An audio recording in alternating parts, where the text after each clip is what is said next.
Hello, guys, and welcome back to my YouTube channel. My name is Vijeta, and I hope you are doing well. This is the lecture 5 of the UGC NET English lectures that I have been doing. So, we were discussing about Chaucer and his works, and we have already discussed the French period, and we were discussing the Italian period. So, right now, I'm going to just discuss more of his works. So, let us begin with The Legend of Good Women, which was written in 1385. It is written on Queen Bohemia's bidding, who asked him to write of good women.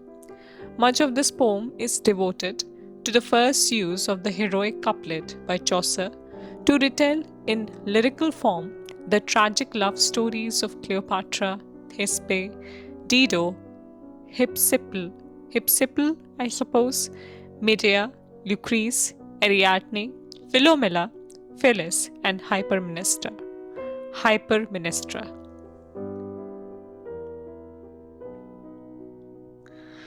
I'm sorry if I have pronounced any of these names wrong. Yeah, so it's actually a very important work. It has been asked a lot in UGC NET English exams. So just keep that in mind. Basically, it is a dream vision by Geoffrey Chaucer, the fourth and final work of the genre that Chaucer composed. It presents a prologue existing in two versions and 9 stories. In the prologue, the god of love is angry at Chaucer for writing about so many women who betray men. As penance, Chaucer is instructed to write about good women. So, the prologue is noteworthy for the delightful humor of the narrator's self mockery and for the passages in praise of books and of the spring. The stories concerning such women of antiquity as Cleopatra, Dido, and Lucrece are brief and rather mechanical, with the betrayal of women by wicked men as a regular theme. As a result, the whole becomes more a legend of bad men than of good women. So it turns out that what Chaucer wanted to convey, it got sidelined and something else came out. And it happens a lot of times when you start writing something, you think that it will come out in that way, in this way, but sometimes it comes out in a different way. It might be good or it might be bad. It depends upon the circumstances. And it happens with movies also.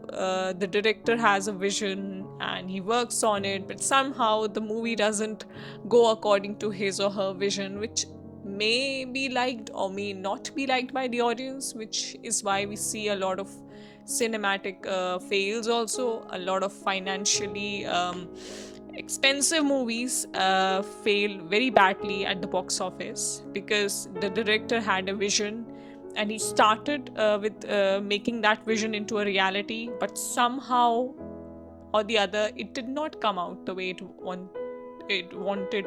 it was wished by its makers to come out. So that happens a lot.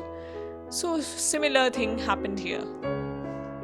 Okay, the Italian period is over. Now we come to the English period, which expanded from 1386 to 1400. The famous work of this period is none other than the Canterbury Tales, which was written after the influence of Boccaccio's The Decameron. The Canterbury Tales contains like 17,000 lines. In the Canterbury Tales, 32 characters make the trip to the shrine of the martyr St. Thomas Becket in Canterbury. Although 29 characters are mentioned in line 24 of the general prologue, the narrator joins this group, making it 30. The host, Harry Bailey, makes it 31. The canon Suman, who joins the group later, makes it 32. The narrator gives a description of 27 pilgrims, except the second nun or nun's priest. This work remained unfinished at Chaucer's death. It was not completed by him. In prologue to the Canterbury Tales, Chaucer employed the heroic couplet. There are 4 characters that are not criticized or satirized by Chaucer in the Canterbury Tales, which are the knight, the parson, the clerk, and the plowman? So it's an important question, okay? Keep that in mind. Clergymen in the Canterbury Tales are prioress, Madame Eglantine, parson, friar, and the monk. Canterbury Tales have the characters from three social groups or estates, which are the nobility, church, and the commoners. And here you can see that Chaucer has dipped his pen in writing about the commoners as well. So, opinion of Chaucer about different characters of Canterbury Tales in the prologue. Plowman, he would help the poor for the love of Christ and would never take a penny. About the plowman, Chaucer says he would pay his taxes regularly. So, these are little tidbits about the characters that you should keep in mind. About the host, he says that bold in his speech, yet wise and full of tact, no manly attribute he lacked, merry hearted man. About the doctor or the physician, he said, he was rather close to expenses and kept the gold he won in pestilence. Gold stimulated the heart, or so we are told. He had a special love for gold. So, yeah, the doctor is kind of mercenary here. The reeve, he was under contract to present the accounts right from his master's earliest years. No one ever caught him in arrears. Maybe, yeah, so the reeve is perhaps not the most honest man in the county. The miller, who is a wrangler and buffoon who had a store of tavern stories, filthy in the main, was a master hand at stealing grain. Most of them you can see are not very honest men. The summoner, he loved garlic, onion, leeks, and he was fond of drinking strong wine till he was hazy. So, yeah, he was basically a drunkard. Then he would shout and jabber as if crazy and wouldn't speak a word except in Latin when he was drunk. Franklin, his house was never short of baked meat pies of fish and flesh, and these in such supplies it positively snowed with meat and drink and all the dainties that a man could think. So, yeah, the Franklin perhaps had a lot of food in his house. Basically, you can say he wanted for nothing. He had food and drink, fish and flesh. So, yeah, the Franklin was in a happy had a happy state of things. The clerk of Oxford, his horse was thinner than a rake, and he was not too fat, but had a hollow look, a sober stare. The thread upon his overcoat was bare. So the clerk of Oxford, yeah, basically he was a very thin man, and yeah, maybe he was wasting away, something like that, quite different from the Franklin, it seems. The friar knew the taverns well in every town and every innkeeper and barmaid too, better than lepers. I think it's lepers or leapers. I would check. You can check it as well. Better than lepers, beggars, and the crew kept his tippet stuffed with pins for curls and pocket knives to give to pretty girls. So, the friar was not very holy after all. He had a good connection with pretty girls and stuff like that. The merchant had set his wits to work. None knew he was in debt, was so stately in negotiation, loan, bargain, and commercial obligation. So the merchant, he was one of those people who was completely in debt, and yet he was able to show off as if he was doing very well in life. Basically, he was like a social media influencer or some like an MLM kind. I should not say such things, but you understand what I'm trying to say, right? Merchant was more of a show off, more materialistic kind of a person. He loved to show off that he had a lot, although he did not. The wife of Bath liked to laugh and chat and knew the remedies of love's mischances, an art in which she knew the oldest dances. So the wife of Bath is what might say she's an experienced woman. Cook.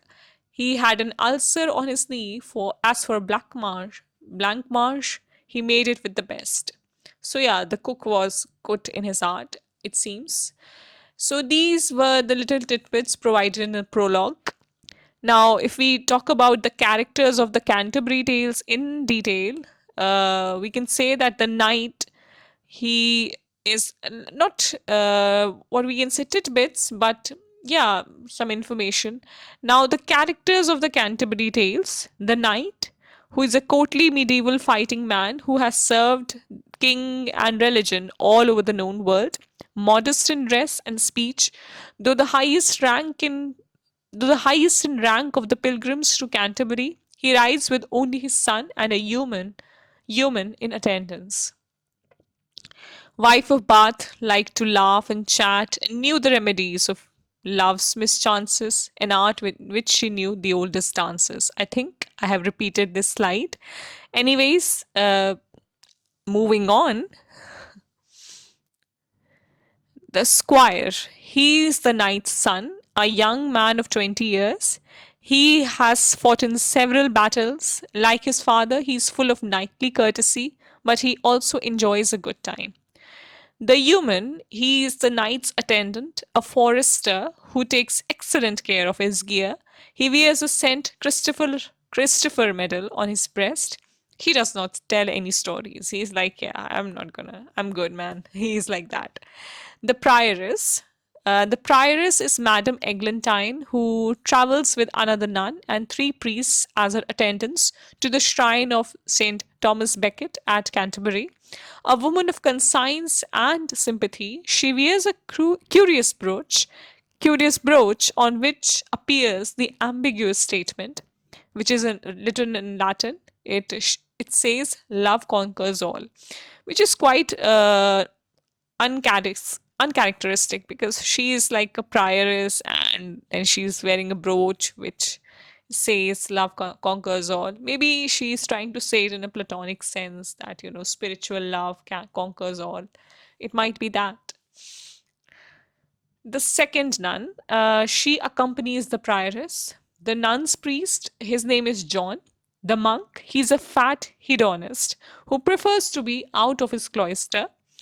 No lover of books and learning. He prefers to hunt and eat. So basically, he's the monk, but he has no qualities of a monk whatsoever. Now, the friar. The friar's name is Hubbard. I think it's Hubbard. You can check it. Okay. He's a merry chap who knows barmaids better than the sick.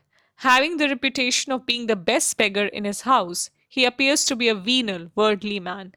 So you see, like what Chaucer is trying to do is he's trying to mock the people, the different, he's trying to mock the clergy or the churchmen, people who are supposed to be something but they are not. And Chaucer is mocking all these people through this characterization in his work, which is quite commendable if you think about it.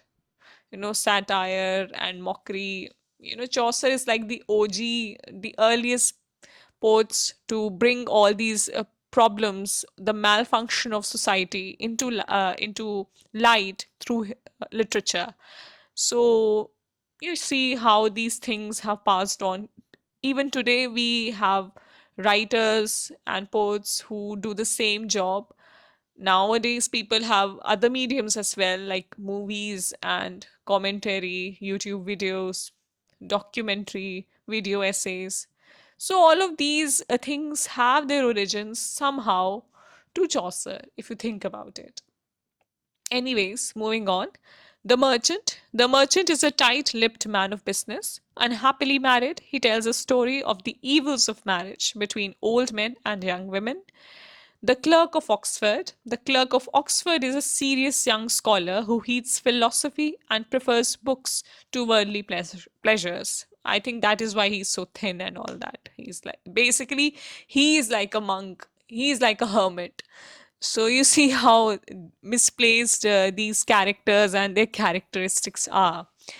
The sergeant of law. The sergeant of law is a busy man who seems busier than he really is. So basically, he's a corporate employee. I don't know. I mean, yeah, you can say that. I mean, I- yeah. Anyways, he makes a great show of his learning, citing cases all the way back to William the Conqueror. The Franklin is a rich landlord who loves to eat and keeps a ready table of dainties. He has been sheriff of his county. And sorry about that corporate joke. A lot of people are not like that. Anyways, so yeah, the he has been the sheriff of this county, and we have other characters like the haberdasher, the carpenter, the weaver, the dyer, the tapestry maker. The cook is named Roger, who was hired by the master workmen to serve them during their journey. He's a rollicking fellow, pleased by the bawdy tales of the miller and the reeve. He insists on telling a bawdy story of his own, one left unfinished. The shipman. The shipman is the captain of the Magdalen of Dartmouth. Dartmouth, I think it is called Dartmouth. He's a good skipper and a smuggler. The Doctor of Physique. Now, the Doctor of Physique is a materialistic man, greatly interested in money.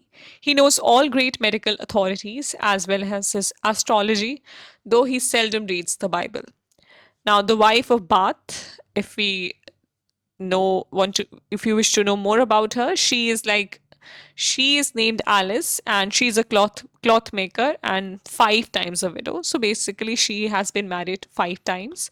Apparently wealthy from her marriages, she has traveled a great deal, including 3 trips to Jerusalem. She is well versed in marriage and, of course, love making. Her theory is that the woman must dominate in marriage. So yeah, she's kind of an early feminist, I suppose. And to make her point, she tells a tale of a loathsome lady who, when her husband is obedient, becomes fair. Uh, the parson, the parson is a poor but loyal churchman who teaches his parishioners by his good example. Refusing to tell an idle tale to his fellow pilgrims, he tells what he terms a merry tale about the 7 deadly sins. So, yeah, the parson is kind of straight laced, I suppose. The plowman, he's an honest man. The parson's brother, he tells no tale. He's like, yeah, I'm good, man. The miller is a jolly, drunken reveler who leads the company playing on his bagpipes. The reeve is a slender, choleric man named Oswald. The manciple is an uneducated man who is shrewd enough to steal a great deal from the learned lawyers who hire him to look after their establishments. Yeah, so we have a clever man here. The summoner is a lecherous, drunken fellow who loves food and strong drink. The pardoner, the pardoner is a womanish man with long blonde hair.